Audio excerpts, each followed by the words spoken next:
Welcome back to Sea Wheels. I'm Tim. And I'm Sarah. Today we got a special video for you. We are in Jacksonville, New Brunswick. We're going to interview Aaron Bouma at the Carleton County Military Museum. Today we're going to discuss with Aaron a little bit about life with autism, as well as how that affects travel, and just generally how people perceive you. And we're going to take a little bit of a tour of his wonderful museum. Stay tuned.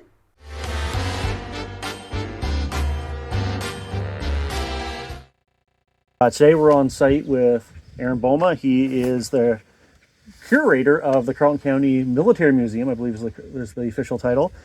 He's also an advocate for autism awareness. We want to talk to him a little bit today about what does that mean. So how did you get into autism awareness? Well, hi everybody. It's glad you guys could make it out here. And then I'm an autism advocate. I serve as military historian for Carleton County, of course, curator of the Carleton County Military Museum. How I got into the autism advocacy, it started roughly around 2007, and I started getting into this with my group in Perth, Andover. And we became autism ambassadors with Francine Saint-Amand and Luke Sinstead, my friends up in Perth, and then we branched out to being what we call inclusion ambassadors, because we weren't sure all of us that were involved had autism, so we were inclusive. And with all that, it's been so important because we have so many people that are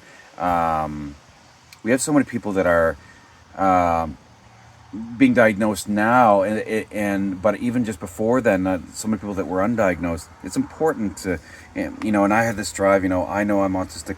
I know what I've went through, the bullying and all the stuff that I went through. Now I'm trying to promote and trailblaze. This is what we can do better, and I built on from there. So every person with autism is different. A lot of us, struggle from mental health, lack of mental health supports. Like, we're turned away from the government. A lot of us, there's so many of us in Atlantic Canada that are still underemployed or unemployed, and that's something that's a serious problem. And would you say the world as a whole, whether it be travel or just kind of local interaction, is better with its understanding of autism than it was when you were a kid? Oh yes, it is.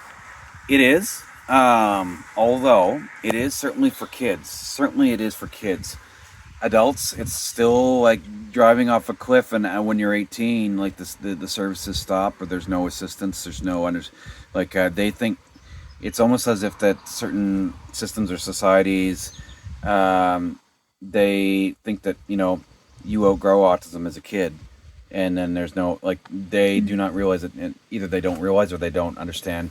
There's the concept of as adults that they still need supports. They still need it's a lifelong, condition that we have. I mean, and I mean, it can either hinder us or help us. Different for different circumstances, different for different people. I mean, some of us are good at math. I'm not the greatest at math. Some of us are good at building models from pictures, like what I do. Some of us, are good at history. Some of us are good at other things, right? So, I was vice chair of the Canadian Association for Health Sciences National Autism Strategy Project. I was their autistic vice chair, and I can say that it's and I brought this up to them, and I said, and this is no truer statement has been made in so many ways. This that my friend Patricia has made this, and she's autistic. She's 50 years old, and she was diagnosed 3-4 years ago. So they're getting diagnosed later in life, even too. Is that autistic people don't have autistic needs? We have human needs. We're human beings.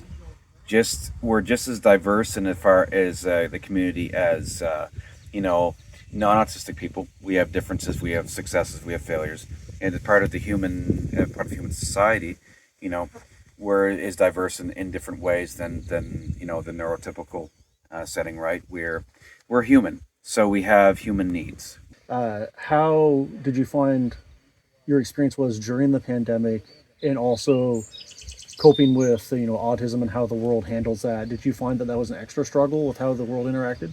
Well, it's with me, and as you know, I've got a lot on the go, and I was dealing with certain stresses at the time. It was kind of a relief but also kind of a letdown at the same time. It was a relief I didn't have to deal with certain stressful situations, but then it was also the fact that it's like I'm such an extrovert, and then we go weeks without seeing people, or we see people but they're with masks and we don't get close to them, and it was like, so it was the letdown aspect of that, and it was kind of crazy, and it kind of it did a lot of mental health damage to everybody pretty much because of that, the disruption in life, and we're kind of still recovering from that, and I can see where people are still dealing with that kind of struggle. What advice would you give to a family or maybe parents who find out that maybe their newborn kid or that a family member has been diagnosed with autism? What advice would you give them?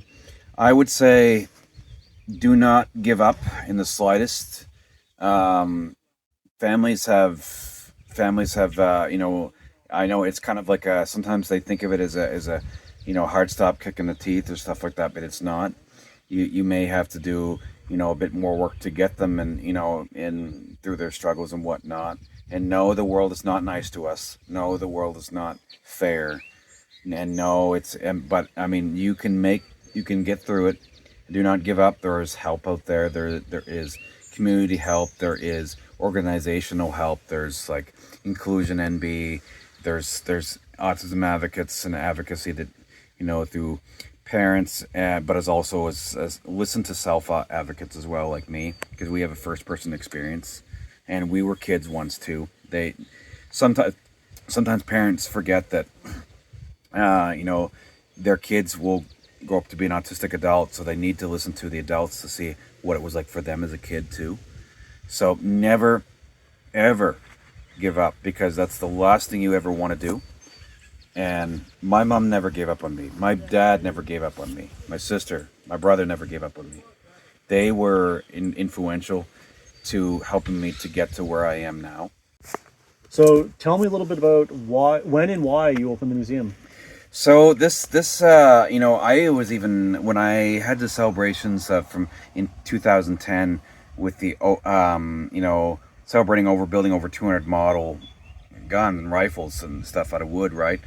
It was great, and then they said, well, Aaron, even Premier Allward said that you should open up a museum, and it's like I've had this idea from friends from Richard Black here and whatnot, and then of course I got this gun, an M2 anti-aircraft gun, 90 millimeter, in 2015. This thing here is made in 1942. It's an American gun used in Canada, but it's a historic piece, and this, and then finally it was 2018, 2019, I started finally getting everything together, and my goal of opening this finally. And then I cut ground in 2021, and then had the concrete put in 2021, and then it was summer 2022 when I built the frame up with spring 2022. Me and my brother built the frame up, and then later that year, I got the roof on, opened in 2023, November 4th. That's why, but it's important, it takes a long time. It was like a 4-year project to get to where I am now, and I had a lot of stuff then, and I got more stuff donated. And the reason why I wanted to do it is because, it's my passion. It's like autistic people have special interests. My passion with military history has been with me since, when I was quite young. Carleton County didn't have a military museum. I wanted to build it. Without the help of the community, it wouldn't have happened in the timeline it did, because they helped make it happen. And our community here is great, because we're a community that helps everybody, and keeping the military history alive is a major goal of mine. And my friends that are veterans, my friends, I'm part of the Legion, they realize, I'm not a veteran, but I am serving the veterans. I've been a part of the Legion since 2016. Explain to us, for the viewers who aren't from Canada, what is the Legion? So the Royal Canadian Legion is created for the veterans. It was meant there as a club for the veterans, after the First World War, and then through the Second World War, and a lot of those guys, vast majority of them have passed on even in the Second World War, right? there's a lot of those guys it was created for them, and then the Legion is kind of opened up more. It's definitely opened up to the public, and it still serves its purposes for the veterans. But the reason why I'm part of there is, we're keeping the history alive. So when it comes to autism and travel, what do you find is one of the biggest barriers? People, it's true that people, it's not as, they're not they have a duty to, different people come in through airports all the time. They have kind of a duty to accommodate, but it's whether they actually do accommodate or not. Sometimes they don't understand. Some people are not they're busy, or they don't have a lot of willingness to sometimes accommodate, or they don't understand, especially in different countries. There's a lot of countries, most countries are not as developed as ours. The countries that are, they'll surprise you. I mean, there's different, they know that they're dealing with a diverse community now, like certain resorts, so they'll help you with that.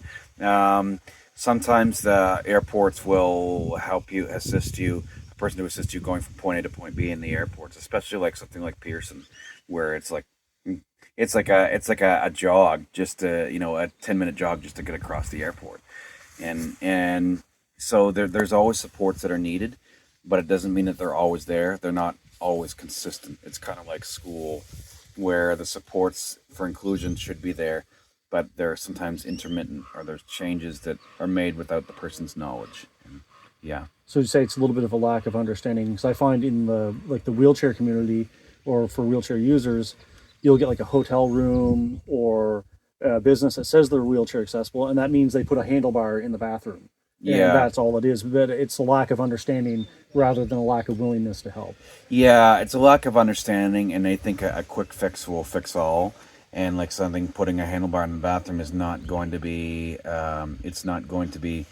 A one size fits all approach is not. It's not, certainly not the best way. All the time you want to. You have to deal with a diverse amount of people that come through, right? And they need to have things wheelchair accessible. More, they have to have. There's different places where higher support needs.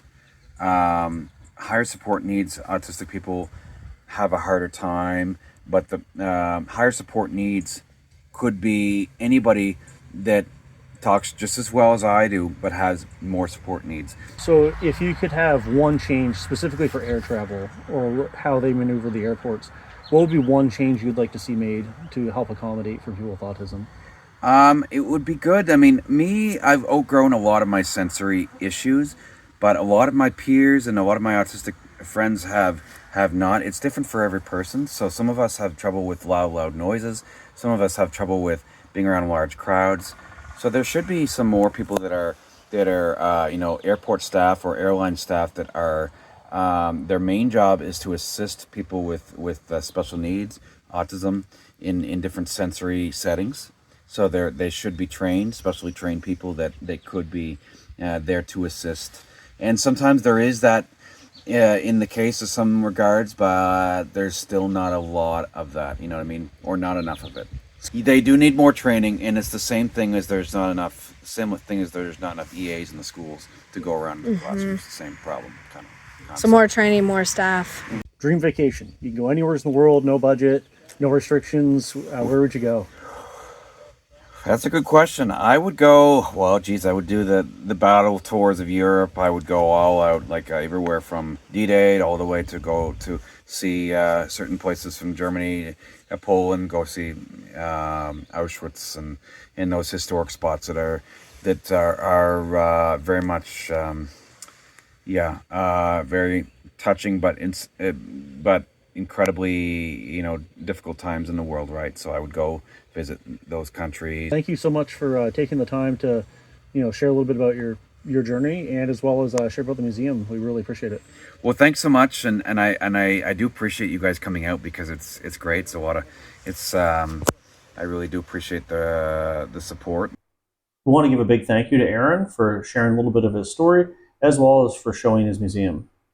And if you're someone who lives with a disability and you are interested in sharing your unique perspective on travel and disability, please contact us. We would love to host you. If you'd like to learn more about Aaron and his story, or check out his information about his museum, The links will be in the description below.